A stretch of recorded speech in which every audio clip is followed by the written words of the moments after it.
소리 측은하고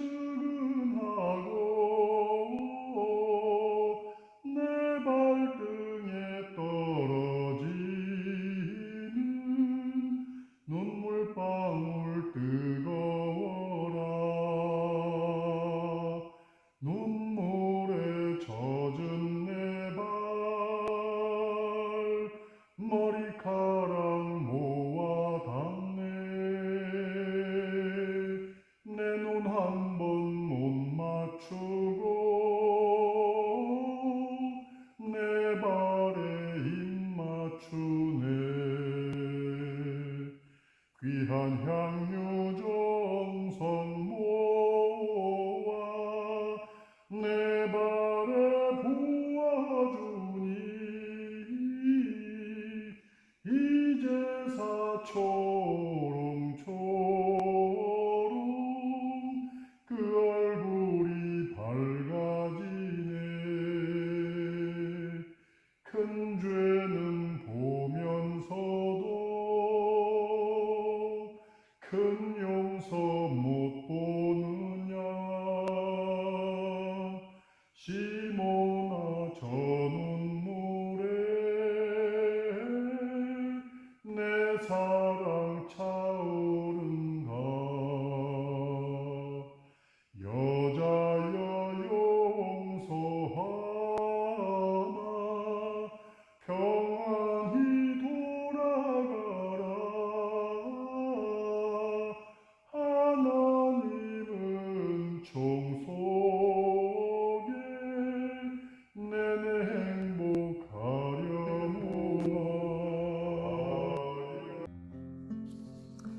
신을 확인하는 것이 아니라 신과 통하는 것, 곧 신통하는 것을 찾아가는 것이 과학입니다. 우리가 수학에서 더하고 빼고 쪼개고 태우고 하는 것을 자주 하다 보면 신통해집니다. 신통해지니까 자꾸 하는 것이 아니겠습니까? 그러면 모든 것에 신통합니다. 죄다가 신비입니다. 신비 아닌 것이 어디 있습니까? 어떤 과학자는 일단 알면 신비니 뭐니 하는 것은 물론이고 아무것도 없다고 말했습니다. 그러나 알면 알수록 더욱 신비합니다. 신비와 과학에 대해 말한다면 신비 아닌 것은 과학이 안 됩니다. 신비를 생각하는 것이 과학입니다. 한 껍질만 알면 신비가 아닙니다. 모르니까 신비입니다. 껍질을 벗겨보지 못하면 알 수 없습니다. 그래서 이 세상에 신비가 없다고 말하는 사람은 모자란 사람입니다. 과학적으로 찾아내면 알게 된다는 사람도 덜 된 사람입니다. 어떤 조건이 과학의 경지이고 어떤 경지가 신비인지 따져보면 하도 껍질이 많은지라 우리 손에 잡히는 게 없습니다. 아무리 알려고 하여도 원인 결과는 신비에 귀결됩니다. 귀결되는 신비를 들치고는 과학을 한다고 합니다. 원인과 결과는 보이지 않습니다. 그래서 또한 신비입니다. 이 사람은 일찍 이러한 신비주의를 가졌습니다. 이지적으로나 윤리적으로나 이렇게 갑니다. 우리 김성원 선생님께서 먼저 안내 말씀을 해주시면 좋겠습니다. 네, 이거는 대단히 오해를 많이 받을 수 있는 글귀입니다. 신비주의 하면은 우리가 성경에서 다뤘던 전혀 그러한 내용이 아니라 잘못 보면 이단으로 다섯 선생님을 몰 수 있는 부분이기도 합니다. 그렇지만은 다섯 선생님은 하나님을 가장 정말 잘 믿으셨고 가장 사랑하셨던 분이기 때문에 모든 사물을 보고 모든 자연을 볼 때 그 속에서 이제 신비한 것을 이제 발견했죠. 그래서 일찍이 다섯 선생님 이런 신비적인 생각을 많이 하셨기 때문에 빨리 성령으로 거듭날 수 있지 않을까라는 생각을 합니다. 그래서 제가 이 문장을 택한 건 사실 저는 신은 믿는 것이 아니라 신과 통하는 것, 이렇게 어록에 되어 있어요. 그래서,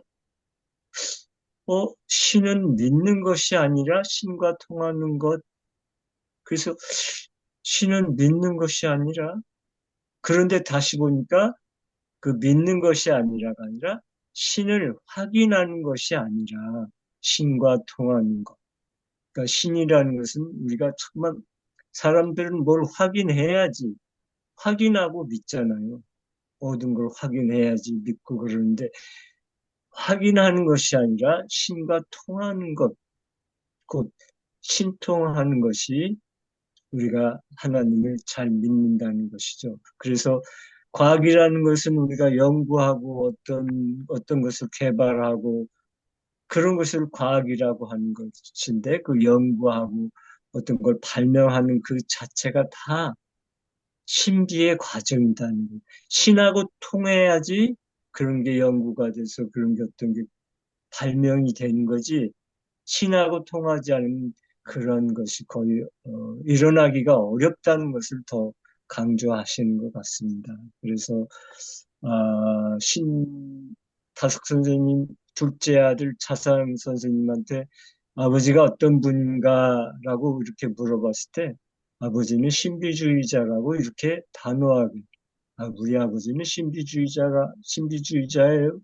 이렇게 얘기했던 것을 박용호 선생님이 말한 걸 제가 기억이 바로 납니다. 그래서 우리도 이러한 신비적인 생각을 갖고 있을수록 신하고 멀어지는 게 아니라 예수님 사상과 예수님의 영하고 멀어지는 게 아니라 더 가까워질 수 있다는 것을 저는 알려드리고 싶어서 이 구절을 택했습니다. 감사합니다. 네. 여러분 생각을 나누어 주시기 예. 바랍니다. 네. 저는 이 구절을 읽으면서 우리 저 양부영 자매님이 그 아주 좋아하는 썬다싱 생각이 났어요.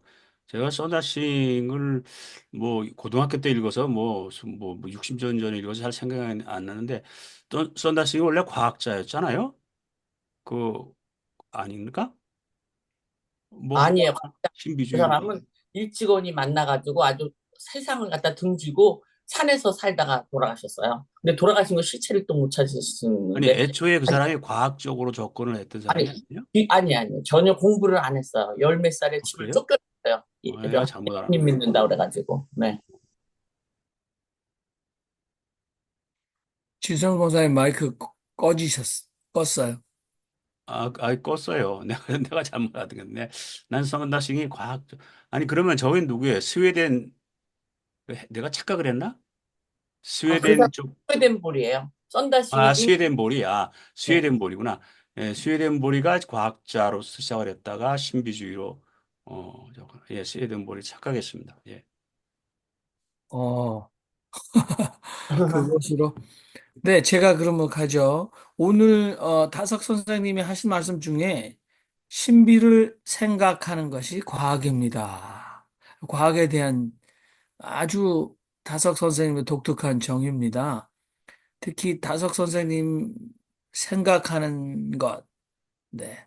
궁극적으로 질문하고 생각하는 것, 그 속에 염제, 신제처럼 이 염은 아마 깊게 질문하고 생각하는 것 같은데요.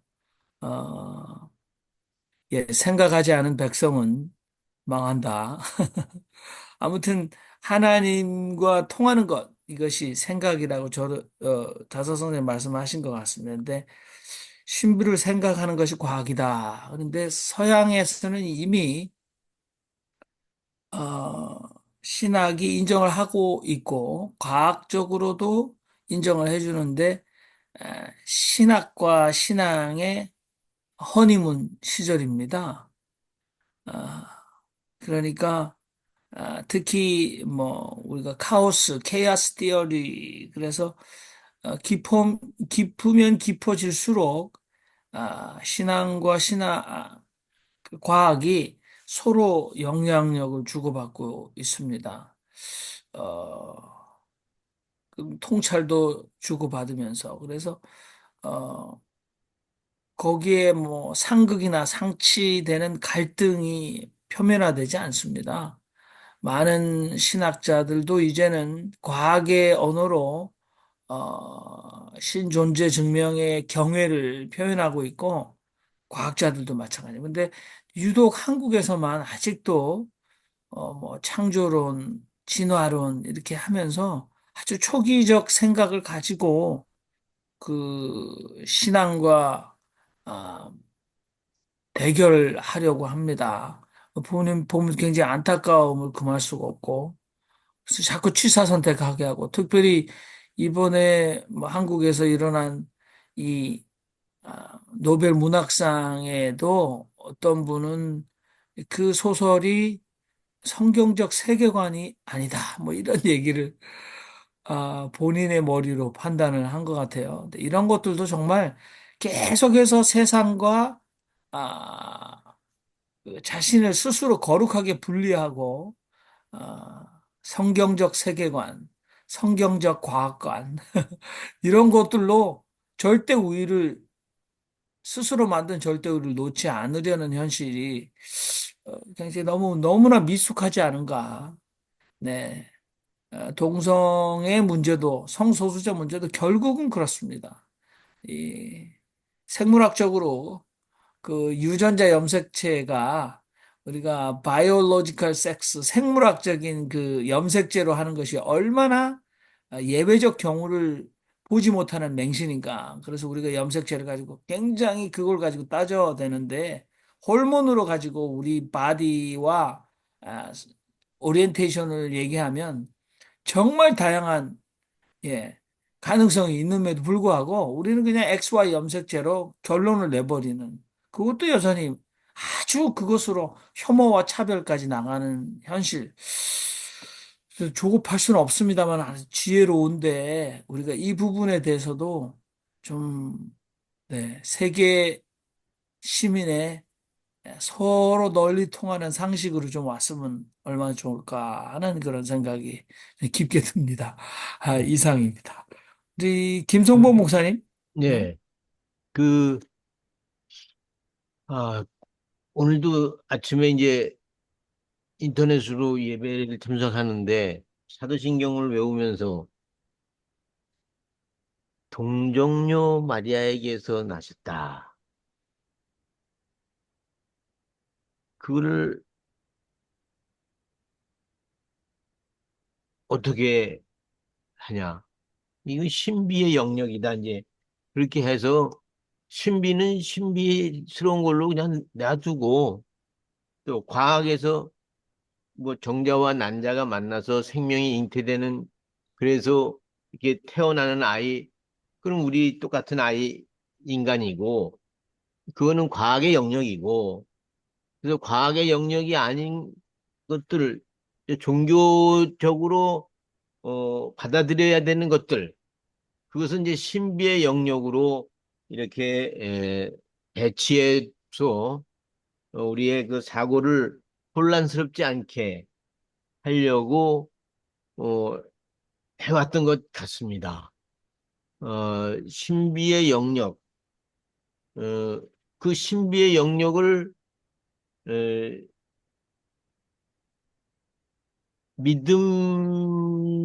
믿음으로 이해하고 수용할 수 있는 영역이다. 그렇게 보고 싶고요. 그래서 에, 천지 창조, 여기도 이게 신비의 영역, 그 다음에 동정녀 탄생, 여기도 신비의 영역. 그 신비의 영역을 어, 과학으로 규명하려고 하는 것은 어리석은 일이다. 그런 결론을 내려봅니다. 네. 우리 정숙자 목사님. 네, 아무래도 제가 반론을 해야 할 것 같습니다. 과학이라는 것이 제가 이해하는 과학은 이미 있는 것을 하나님은 이미 그 속에 모든 것이 뭐 포함되어서 만들어진 모든 것 속에 우리가 모르는 것까지도 이미 만들어져 있다고 저는 그렇게 믿는 사람이고요. 그런데 그거를 하나씩 하나씩 찾아내고 새롭게 발표해 나가는 것이 과학이라고 생각을 합니다. 인간이 뭔가를 새롭게 만들어가는 것이 아니라 창조된 모든 그 속에서 그것을 이론적으로 인간이 찾았던 그 사람의 설. 그래서 많은 유명한 과학자가 뭐냐면은 지동설까지도 모든 것이 우주에서부터 시작해서 지금에 오는 과정에서 가만히 생각하니까 이미 하나님이 만드신 세계였다 아닌가. 이것이 제 믿음의 차원이고요.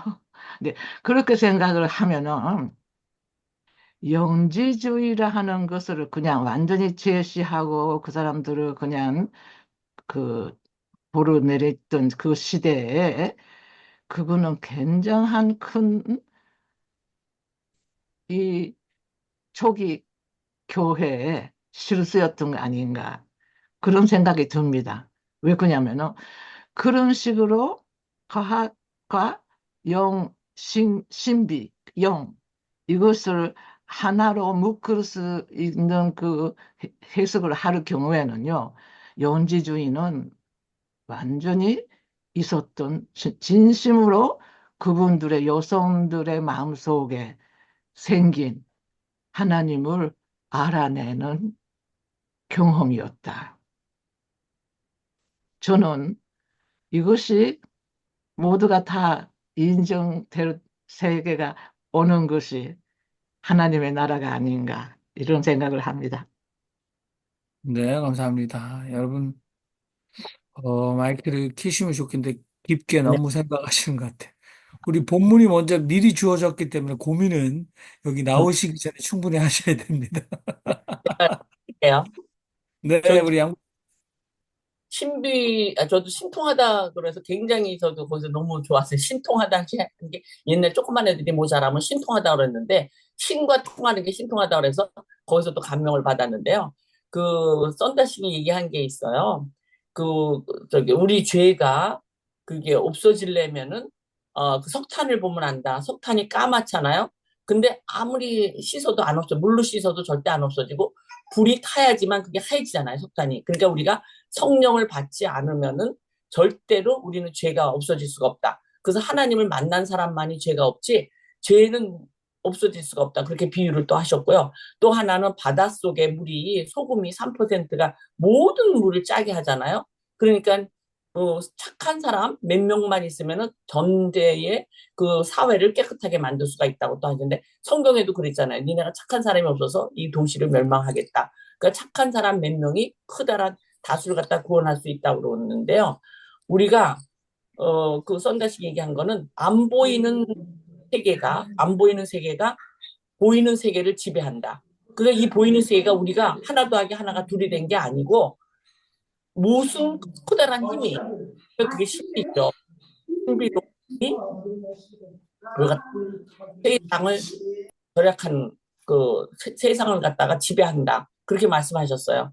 근데 이제 그분에 대해서 잠깐 얘기를 하면은 아까 말씀하셨는데 그분이 왜 그렇게 그 내가 이 저기 다속 선생님도 신비 그 사상에 하나님을 굉장히 믿기 때문에 그렇게 자기를 세크리파이스를 해가지고 그 왜 저기 어디를 떠나셨잖아요. 모든 가족을 떠나서 갔는데 그 나중에 한참 뭐 그분은 아기를 다 낳고 한참 결혼 생활 하다가 나중에 굉장히 그거 뭐라 그럴까 그 도덕적인 아니 그러니까 아주 자기의 단련 생활, 뭐 금욕적인 생활, 모든 거 뭐 성욕, 먹는 거 이런 걸 전부 다 조금씩 다 줄인 사람이잖아요.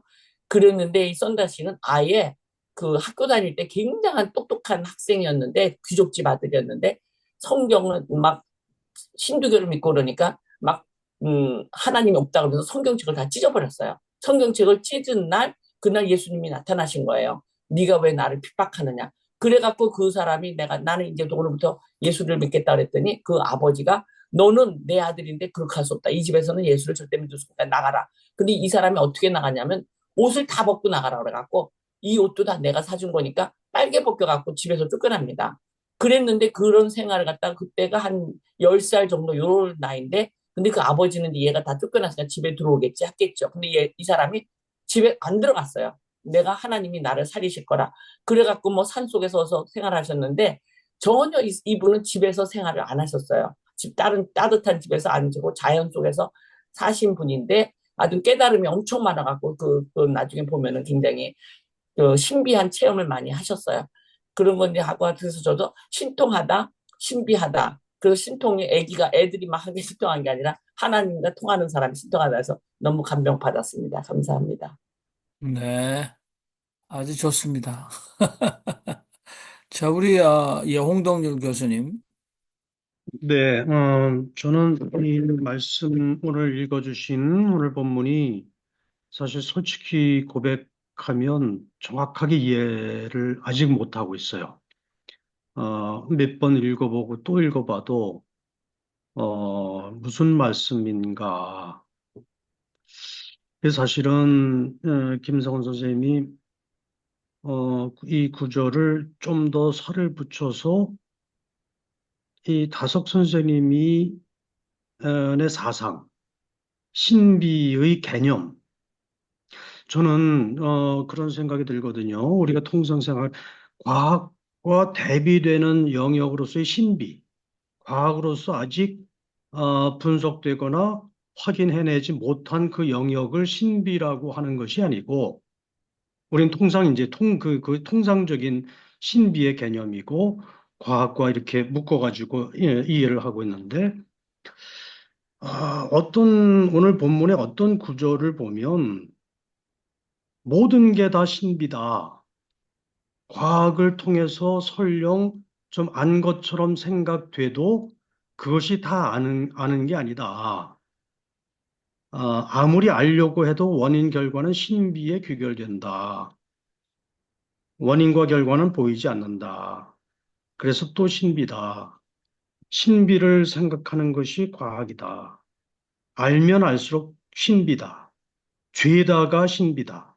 뭐 이런 얘기들이 이제 군데군데 섞여 나오는데, 근데 이제 이 글이 어려운 게 이게 논리적으로 쭉 저한테는 정돈이 잘 안 되거든요.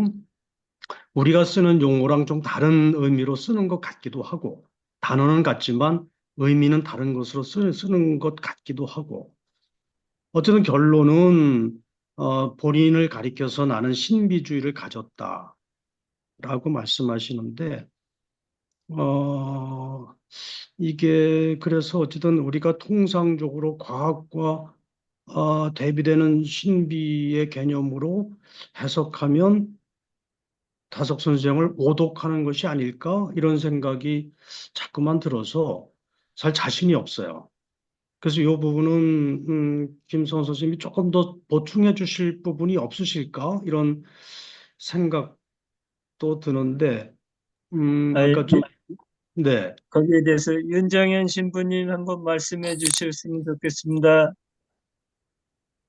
윤 신부님 오늘 나가셨어요? 유 신부님 나오시기 전에 제가 좀 참견을 좀 하겠습니다. 네. 그러니까 좋습니다. 역시 구제불능의 사회학자의 눈으로 보시는 건데, 네, 이 다석이 이 글을 쓰는 목적 자체가 어떤 논리적인 글을 쓰려고 하는 그 논문을 쓰려고 하시는 것이 아니고 그건 영성을 물론이죠. 추구하는 입장에서 쓰신 것 같아요. 그래서 음. 그렇게 미분화된 눈으로 보면은 말이 안 되는 얘기가 참 많죠.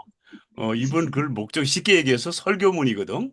아니, 그러니까, 아름대로에. 주 목사님. 그러니까 이게 이제 제가 논리적으로 쓰이지 않아서 문제 제기하는 것이 아니고, 논리적으로 쓰든 어떤 형식으로 써든 어떤 문학 문학적인 표현으로 하든 어떤 비유를 쓰든 일단 읽는 사람에게 정확하게 의미가 전달되어야 하는데 제가 너무 부족해서 그런가, 어쨌든 저한테는 정확하게 전달이 안 돼서 계속 좀 뭔가 좀 걸린 것 같아요. 예, 그, 당연하죠.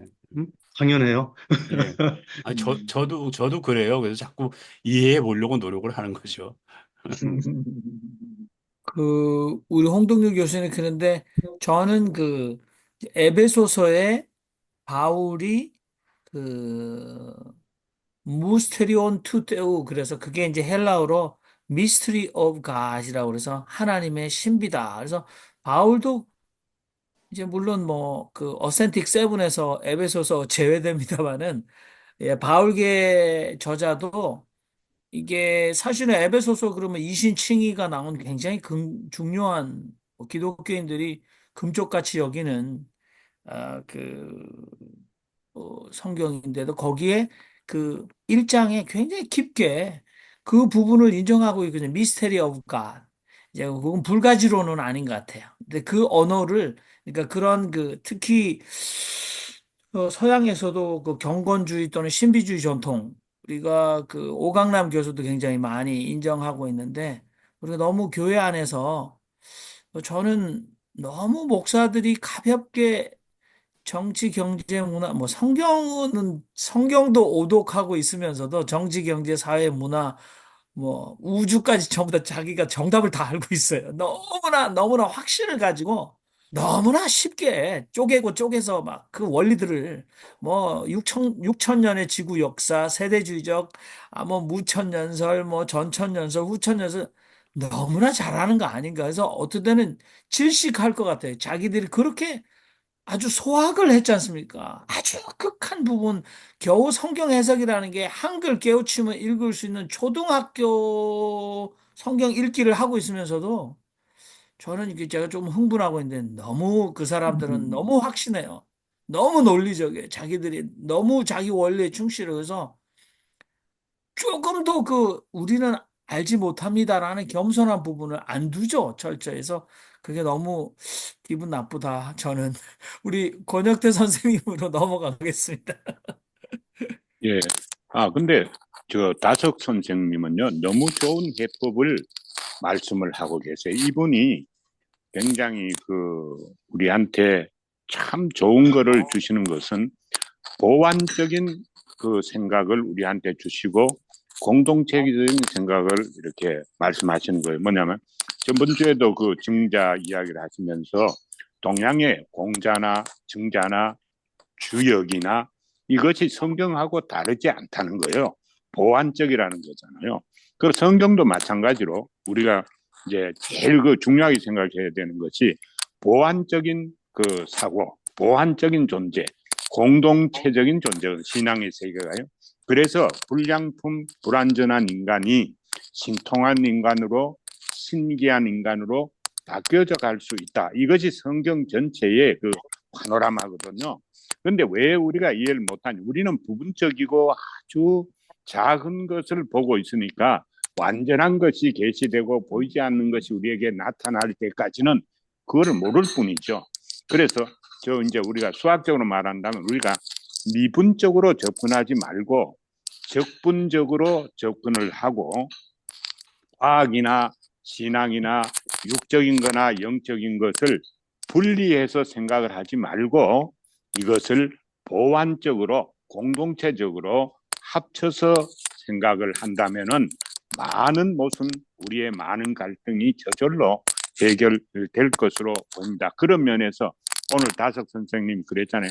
과학을 한 겹 벗어나가는 건 이거는 신비한 건데 그것을 벗기지도 안 하고 이제 다른 데로 가고 아니면 그것을 한 개만 하고 다 한다 그러고 이것이 문제라는 거잖아요. 너무 정확하게 말씀을 하셨어요. 성경도 마찬가지예요. 사람이 창세기 한 장만 읽고 성경 전체 다 읽은 건데 그러면 안 되잖아요. 성경 66권을 다 읽고 그 속에서 오늘 같으면 초막절을 해석하고 그걸 다 읽고 거기에서 믿음을 해석하고 그걸 가지고 구원을 말하면 되는데 그거는 안 하고 부분적으로 하니까 그런데 제가 보기에는 다석 선생님하고 성경하고 다석 선생의 사상하고 성경의 사상을 보완적으로 하시는 것은 이거는 아주 우리한테 유익하다, 예, 그런 생각이 듭니다. 그래서 신통하고 신기하고 뭐 이런 것이 나무 이야기가 아니고 우리 부족한 사람들이 그 세계를 우리가 가질 수 있다. 그런 가능성을 열어두고 그런 목표로 우리가 살아가야 되고, 저는 공부를 하는 중에 말이죠. 참 이제 도움을 많이 받은 게, 모든 그런 공부가 성경을 이해하고 신앙을 이해하고 올바른 신앙에 대한 확신을 갖는데 도움이 되지, 하나도 거치거나 뭐라 그럴까, 걸림돌이 된 게 없어요. 근데 자꾸 이거를 대립적으로 보고 분리되게 보고 여기에 매여 들어가면은 뭐 오늘 여야가 싸우고 뭐 맨날 이렇게 뭐 싸우는 이런 구도를 영원히 그 구도 속에서 누구나 다 벗어나기는 어렵지 않겠나. 그래서 저는 그런 면에 있어서 통합적이고 이렇게 이제 보완적인 이런 생각을 하시는 다섯 선생님의 이런 생각으로 접근하는 것은 굉장히 행운이다, 그런 생각이 듭니다. 네, 우리 제가 한 말씀 네. 좀 하고 마무리했으면 좋겠어요. 부활 얘기인데요. 그 부활을 과학으로 보면은 말이 안 되는 거죠. 예. 예수님이 살아나셨을 때, 3일 만에 살아나셨을 때, 이 손을 만져보라. 그리고, 근데 이렇게 실체적인 몸을 가지고 있었는데, 또 육의 몸으로 죽고 영의 몸으로 산다. 이렇게 해석을 하고, 또 여기 나타났다가 저기 나타났다가, 문 밖에 있다가 문 안에 들어와 있다가, 이런 게 있단 말이죠. 그래서 이거를 과학적으로 이렇게 접근하지 말고, 신비의 영역으로 수용해라. 그렇게 했단 말이죠. 그쪽은 신비의 영역이다. 근데 종교에서는 이제 그런 것을 가질 수가 있다. 근데 예수님 당시에도 바리새파 사람들은 부활을 믿었고, 사두개파 사람들은 부활을 믿지 않았어요. 그래서 기독교를 바리새파의 개혁파다, 이렇게까지 이야기하는 사람들이 있는데, 오늘날 부활을 어떻게 이해하느냐? 그건 신비의 영역으로 이해한다, 수용한다. 그렇기 때문에 나는 부활을 말할 수 있다. 그리고 처절한 절망 가운데서 다시 힘을 내서 나가는 걸 보고 저 사람 부활했다, 그렇게 이야기하면서 부활 신앙을 수용하고 있거든요. 이런 것이 뭐 반드시 옳다는 얘기는 아니고 저는 그렇게 믿고 있습니다 하는 얘기를 말씀드립니다. 이상입니다. 네. 근데 이제 부활 같은 경우를 신비적인 관점으로 접근하는 것도 좋은 이제 방법으로 보입니다. 근데 저는 생각하기에요, 과학적 방법으로도 얼마든지 접근이 가능하다. 과학이 아직 덜 발달됐으니까 그렇죠. 과학이 잘 발달된다면은 가능하다, 이런 생각이 들고요. 저는 참 도움을 많이 받은 게 수학에서 저는 공부를 못하고 그냥 대학원에 가서 공부하는데 그게 이제 위상수학이라는 게 있어요. 제가 그걸 공부를 못하고 졸업을 했으니까 나중에 이제 위상수학이나 알아봤는데, 위상수학적인 사고로 성경을 보면요, 위상 토폴로지칼 논리라 그러는데, 토폴로지칼 한 관점으로 보면요, 부활이나 기적이나 이것은요 너무 평범한 거예요. 당연히 그것이 이해가 될 수가 있는 거예요. 그러니까 접근하는 방법은 여러 가지가 있는 것 같아요. 사회학적으로 접근하든가 정치학적으로 접근하든가 정말 신비한 영역으로 하든가. 그런데 과학이 좀 발전하면은 좋겠다, 이런 생각이 들고요. 그런 면에서 저는 찰스 다윈이 종의 기원을 가지고 했는데 지금은 그 다윈하고 신앙하고는 완전히 대립적인 거로 보잖아요. 저는 절대로 대립적인 것이 아니라고 봅니다. 그분이 연구한 그 많은 학문과 과학의 세계가 신앙을 이해하는데 굉장한 백그라운드가 된다. 저는 그렇게 생각을 해서 저는 갈등을 별로 안 느끼고 삽니다. 네, 네. 우리 권혁태 선생님께서는 유명하시죠? 유명하다. 제가 4년 정도 뵀는데 글이나 말씀이 보면 상당히 유익하고 쉽다.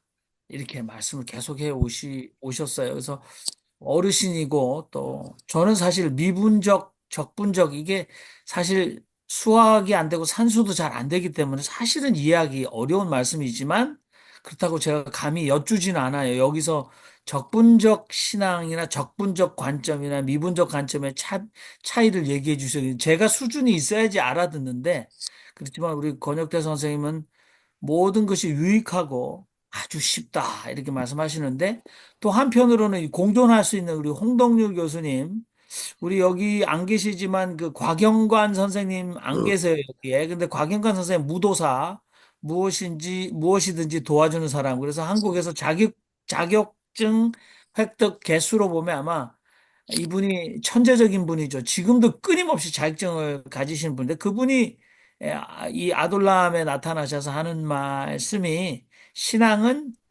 질문하는 것이다라고 자기는 생각한다. 철학은 사고하게 하고 신앙은 질문하게 한다. 그래서 저는 홍덕률 교수님의 맹렬한 질문을 굉장히 환영합니다. 저렇게 질문을 하시는 것도 신앙으로 하시는 거고 그래서 이런 생각들이 조금 아주 여기서 공존하고 있는 게 저는 너무 좋습니다. 그리고 한 가지 이제 참고로 드리는 홍동열 교수님이 아마 모르시는지 모르겠지만 박영호 선생님 책에 보면 진리의 사람 박영호에 보면 상편 하편 두 권으로 썼지 않습니까? 근데 박영호 선생님 일본으로 유학 가셨어요. 그리고 거기서 과학을 전공하셨어요. 그리고 오산학교에 과학 선생님이셨었으니까 제가 볼 때 곽영호 선생님, 네.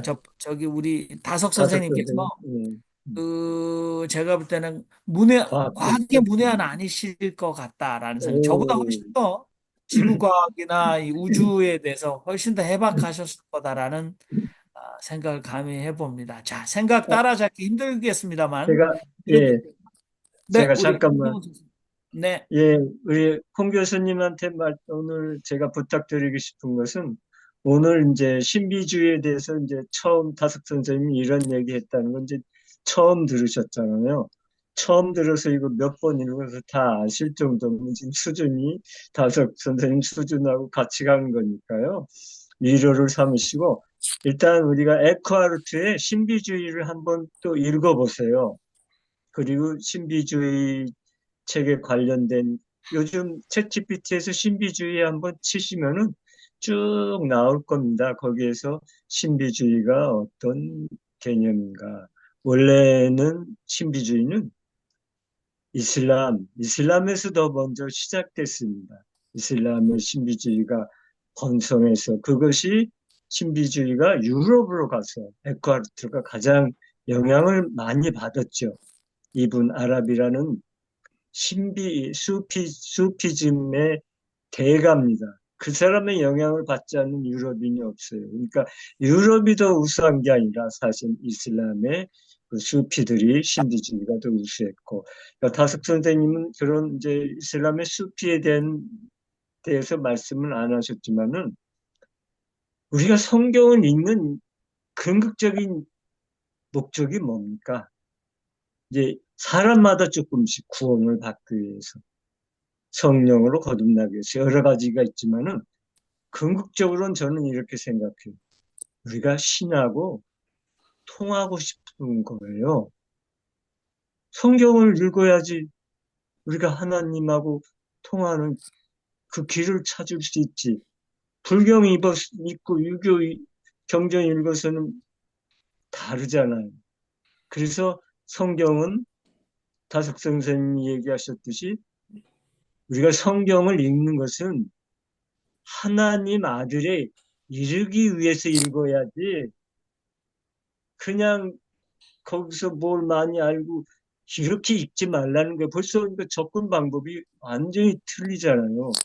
하나님의 아들에 이르기 위해서 성경을 보는 사람하고 그냥 성경 보고 어떤 지식적인 거 많이 알고 그걸 전파하려고 하는 사람은 차원이 다릅니다. 그래서 우리가 성경을 읽는 것은 신과 통하기 위해서, 신통하기 위해서 성경을 읽는 겁니다.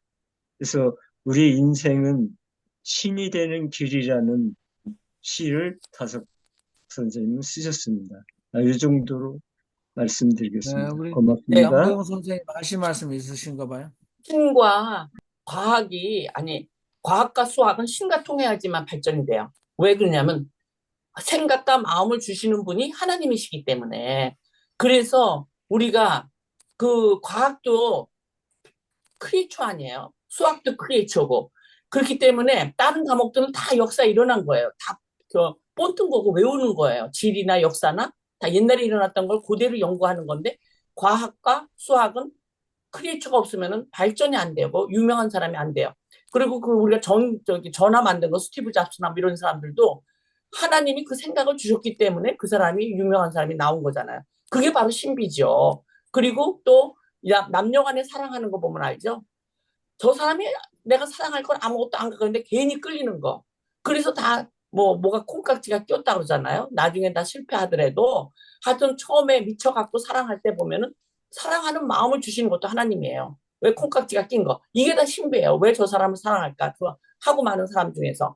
그러니까 하나님이 생각과 마음을 안 주시면 이 세상에 일이 안 일어난다. 모든 게 신비롭다. 사랑과 수학과 과학은 다 하나님이 주셔지고 모든 거 발명품도 다 하나님이 주셨다고 생각합니다. 감사합니다. 우리 다석 선생님 말씀에 계속해서 예. 아멘을 외쳐주시는 우리 양보영 선생님 좋습니다. 우리 저도, 오클랜드, 뉴질랜드 이동규 선생님 예, 말씀하세요. 예, 무건수원을 하니까 입에 고무줄에 꼈는지 말 한 번 하려니까 힘드네요. 마이크 켰는데 시켜주시지도 않으시고. 저는 오늘 다석으로 없고 다석 선생님 얘기를 들으면서 저는 너무 쉽게 받아들였어요. 나 같은 생각을 다석 선생님이 하셨으니 그동안 내가 생각한 게 틀리지 않았네. 어, 그러니까 저는 어떻게 생각했나 하면 아까 홍동일 총장님 얘기한 거에 대해서 이해가 안 간다고 그랬는데 그 신비라는 단어를 그 신비주의자를 유신론자, 그다음에 신비를 유신론으로 바꾸면 좀 아까 양보영 자매가 얘기한 것처럼 그 하나님이 살아 계시기 때문에 이런 일들이 생기는 게 너무 신비로운 거예요. 그게 과학적이지 않고 이성적이지 않은데 내가 삶을 살면서 그런 경우를 많이 겪었거든요. 분명히 논리상, 이성적으로나 과학적으로나 이런 건 될 수 없는데 그 일이 이루어지거나 되거나, 이게 하나님이 살아계시기 때문에, 하나님이 일하시기 때문에 생기는 일들이구나라는 걸 느낀 그런 경험이 있었는데, 그거를 우리 다석 선생님이 신비롭다라고 말하지 않았을까. 그렇기 때문에 그런 일들을 연구하는 게 과학이고, 그런 거를 보는 게 뭐, 과학의 시작이다. 뭐 그런 식으로 얘기하시지 않았나. 그래서 저는 치환시킨다 그러죠. 신비라는 거를 유신론, 하나님이 살아계심으로 바꾸면 오늘 말씀하시는 게 좀 이해가 더 쉽지 않을까 이렇게 생각해 봅니다. 네, 좋습니다. 우리 헤니키 목사님으로 넘어가겠습니다. 네, 오늘 저는 그 신비주의 유니오 미스티코 신비적 합일 그것이 과거에 많은 신학자들이 특히 아까 얘기했던 에크하르트랄지 이제 이런 라인한트의 그 신비주의자들이 이제 궁극적으로 추구했던 것이 바로 신과의 합일 또 신비적인 어떤 그러한 속으로 들어가는 우리의 모든 감각을 벗어버리고 막고 이제 그런 것으로 이제 저는 이해를 했었는데 오늘 또 과학 얘기가 나오니까 저는 또 다른 의미에서 칼 세이건이 생각이 났습니다. 칼 세이건은 뭐 종교적으로 저는 어떤 사람인지는 모르지만 이제 굉장히 나사에서도 유망받던 그 프로젝트를 성사시켰던 분이고 천체 물리학자였고 또 지구과학자였고 또 생물학자였던 그런 모든 것들을 총합해서 자기 자신이 역작으로 만든 책이 코스모스였는데 왜 코스모스로 했을까라는 그런 누군가의 질문이 있었던 것 같아요. 그래서 이 과학자적인 시각에서 천체를 관망했을 때는 이 코스모스라는 말을 히라보에서 나온 이 코스모스라는 말을 썼을 때 그 속에 담겨 있는 어떤 신비 같은 거, 또 혼돈 속에서 어떤 질서를 만들어내는 카오스적인 생각에서 코스모스적인 생각으로 우리는 보통 이렇게 얘기를 하는데 이분이 천체 물리학자면서도 제목을 썼던 것, 이제 이런 것들이 같이 어우러지는 오늘 다석 선생님의 그 글을 읽게 돼서 저는 어떤 것을 주장하기보다는 그러한 느낌이 있었다. 그래서 과학 속에서 신비를 찾을 수밖에 없는 이 과학자의 치밀한 그 계획이 코스모스라는 말 안에 그 책 안에 그리고 그 저서 안에 담겨 있었던 것이 아닌가. 그래서 저는 부분적인 측면에서 그런 제 느낌을 전달해 보고 싶었습니다.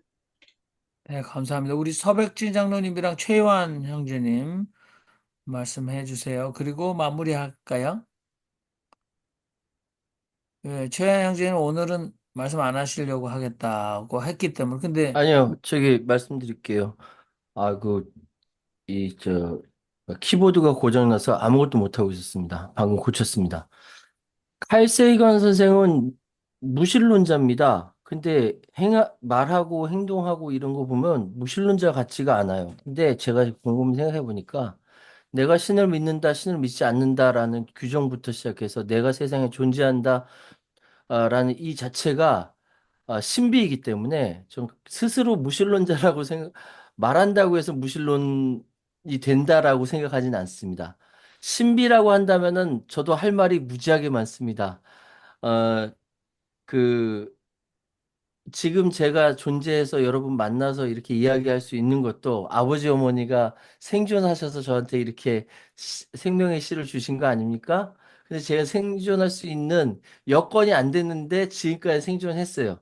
이거는 신비예요. 하나님의 신비고 저희 집안이 박정희 전두환으로부터 완전히 박살나가지고 더 살아갈 수 없음에도 불구하고 하느님께서 보호하시사, 예, 지금 살아가고 있고 여기 존재하고 있습니다. 이거 신비라고 생각하고, 저는 아멘으로 화답하고 싶습니다. 그러니까, 잘 생각해 보면, 우리가 사는 것 자체가 신비 아닙니까? 저 그런 생각이 들더라고요. 그래서, 어, 그게 동정녀 탄생이든, 뭐, 다른 것이든 간에, 우리한테 다가오는 그 모든 것들을 저는 감사함으로 신비로 받아들이고 있습니다. 아이, 말하게 되니까 좋네요. 예, 감사합니다. 네.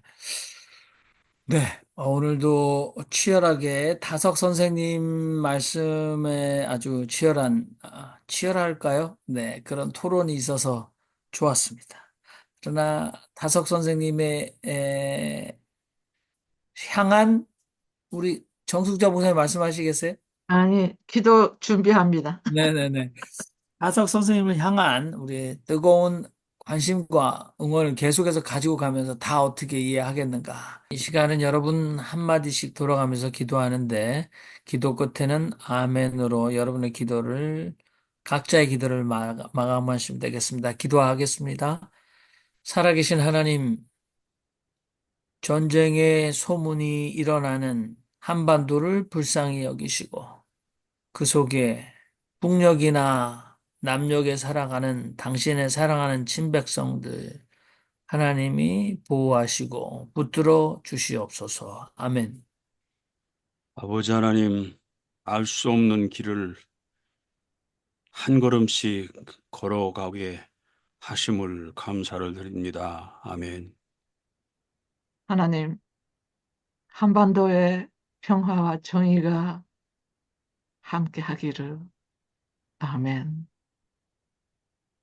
살아계신 하나님, 역사를 주재하시는 전능하신 이여, 한국 교회가 바로 서게 하여 주시옵소서. 물량주의 타파하고 하늘 뜻을 받드는 거룩한 교회가 되게 하여 주시옵소서. 아멘. 삶이 신비입니다. 신비한 우리의 삶을 하느님 뜻대로 살게 하옵소서. 아멘. 신비한 인생이 되고 하나님이 주신 그 신비의 세계가 한 겹 한 겹 풀어질 때마다 감격이 있고 은혜가 넘치고 하나님에 대한 그 은총을 감사하는 그런 복을 저희들 모두가 누리게 하여 주시옵소서. 아멘. 예수님 바로 와라. 하나님 영으로 손날 수 있도록 저희들 인도해 주시옵소서. 아멘. 사랑하신 주님, 대한민국의 이 모임에 저에게 기적이 일어나게 도와주시옵소서. 감사합니다. 아멘. 하나님 아버지, 오늘도 우리 신신사 모임이 크게 역사하게 될 수 있도록 인도하여 주시고, 우리 전쟁의 소문이 나는 모든 곳에 평화의 힘으로 극복해 나갈 수 있도록 평화의 마음으로 모두가 다 걸어갈 수 있도록 인도하여 주시옵소서. 아멘. 우리 안에도 내 뜻이 옳다고 하면서 다른 사람의 생명을 소홀히 여기지 않는지 돌아보게 하여 주시옵소서. 아멘. 하루하루가 신과 통하는 삶이 되게 하여 주시옵소서. 아멘.